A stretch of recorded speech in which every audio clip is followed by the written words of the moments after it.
Baik, assalamualaikum warahmatullahi wabarakatuh. Selamat datang kembali di video saya tentang algoritma pemrograman. Di sini saya akan menjelaskan tentang struktur percabangan dan struktur perulangan. Untuk definisi struktur percabangan, percabangan adalah salah satu bentuk kontrol program percabangan yang mana berguna untuk mengatur alur jalannya suatu program sesuai dengan suatu kondisi yang terpenuhi. Jadi bisa dikatakan bahwa percabangan ini merupakan cara untuk mengatur alur sebuah program dengan memberikan satu kondisi atau lebih. Nah, program tersebut itu akan dijalankan sesuai statement yang terdapat pada percabangan jika kondisi bernilai benar. Lalu selanjutnya ada definisi struktur perulangan. Struktur perulangan atau disebut loop merupakan instruksi kode program yang mana ini bertujuan untuk mengulang beberapa baris perintah secara berulang-ulang selama kondisi masih memenuhi. Jadi bisa dikatakan bahwa perulangan merupakan suatu proses di mana kita dapat mengulang kembali satu atau beberapa perintah atau eksekusi blok kode tanpa henti selama kondisi yang dijadikan acuan itu dapat terpenuhi. Di dalam Python terdapat 3 keywords untuk melakukan percabangan. Yang pertama itu ada if, elif, dan else. If itu merupakan penanda awal suatu percabangan, suatu program yang menjalankan alur tertentu jika kita memenuhi kondisi yang ditentukan pada blok if. Contoh, x sama dengan 1, y sama dengan 2. Nah, jika jika x kurang dari y, maka blok tersebut bernilai benar. Lalu yang kedua ada else if. Else if ini biasa disingkat dengan elif. Elif ini sama seperti if. Dia akan menjalankan kode program yang di bawahnya jika kondisi dalam blok if atau elif sebelumnya tidak terpenuhi atau bernilai false, salah, dan kondisi pada blok elif tersebut terpenuhi. Contoh, x sama dengan 12, y sama dengan 25. If x lebih besar y.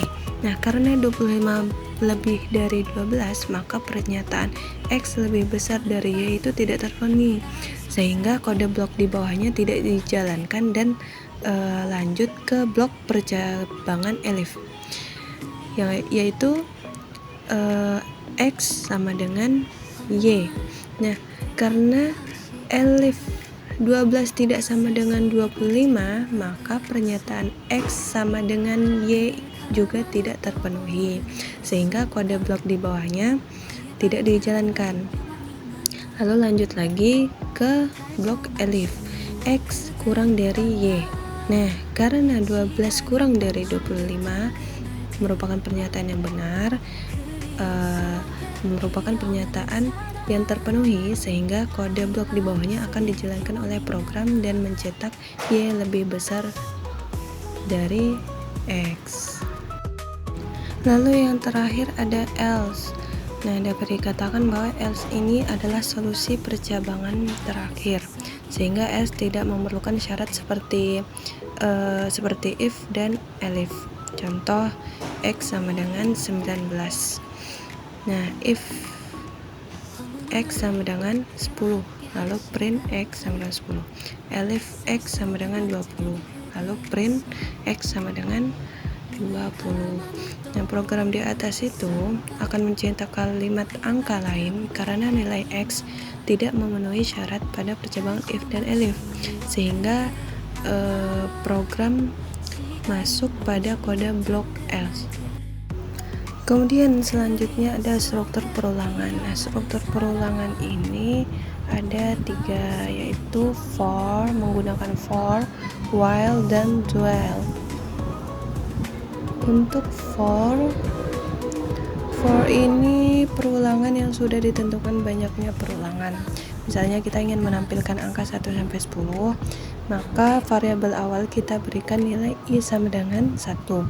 Nah, dalam kasus menampilkan angka 1 sampai 10 di atas, maka kondisi yang perlu kita tulis seperti ini, ialah i kurang dari sama dengan 10. Lalu selanjutnya ada while. Nah, while ini perulangan yang mana digunakan untuk mengulang suatu proses perulangan yang belum diketahui jumlahnya. Untuk bentuk modelnya nanti akan di-spill di akhir video. Hanya sekedar modelnya ya, untuk contohnya tidak ada. Oke, lanjut ke yang terakhir yaitu duel. Duel ini merupakan perulangan yang dilakukan terlebih dahulu minimal sekali, baru kemudian setelah itu melakukan pengecekan sesuai dengan kondisinya. Nah, untuk modelnya juga akan di-spill di akhir video karena di sini tidak ada contohnya ya. Mungkin kita langsung ke kesimpulannya aja. Jadi dari struktur percabangan tentunya ya digunakan untuk keputusan berdasarkan kondisi tertentu. Kenapa? Karena algoritma ini dimulai dengan sebuah kondisi, dan jika kondisi tersebut terpenuhi, maka algoritma juga akan menjalankan blok kode tertentu. Nah, jika kondisi tersebut tidak terpenuhi, maka algoritma akan melompati blok kode tersebut dan melanjutkan ke bagian berikutnya dari algoritma. Contoh umum dari percabangan adalah pernyataan if-else. Sedangkan struktur pengulangan atau algoritma literatif, nah ini digunakan untuk mengulangi blok kode beberapa kali. Algoritma ini dimulai dengan sebuah variabel penghitung dan blok kode akan diulangi selama variabel penghitung masih berada dalam batas tertentu. Nah, setiap kali blok kode diulangi, maka variabel menghitung akan berubah atau akan diubah, dan algoritma akan melanjutkan ke literasi berikutnya. Contoh umum dari struktur pengulangan itu apa? Yaitu for dan while. Mungkin hanya itu saja yang dapat saya sampaikan. Mohon maaf sekiranya. Terima kasih. Wassalamualaikum warahmatullahi wabarakatuh.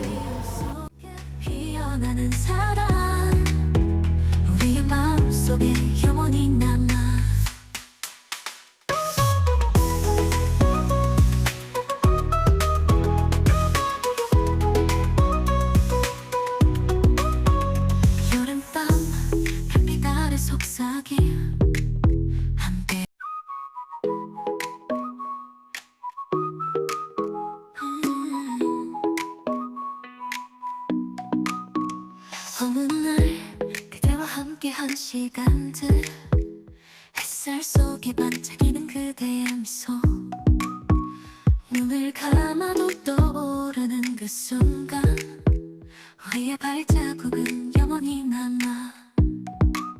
달콤한 추억 그대 만나, 시간이 멈춘 듯한 그날들, 그리움 속에 피어나는 사랑, 우리의 마음속에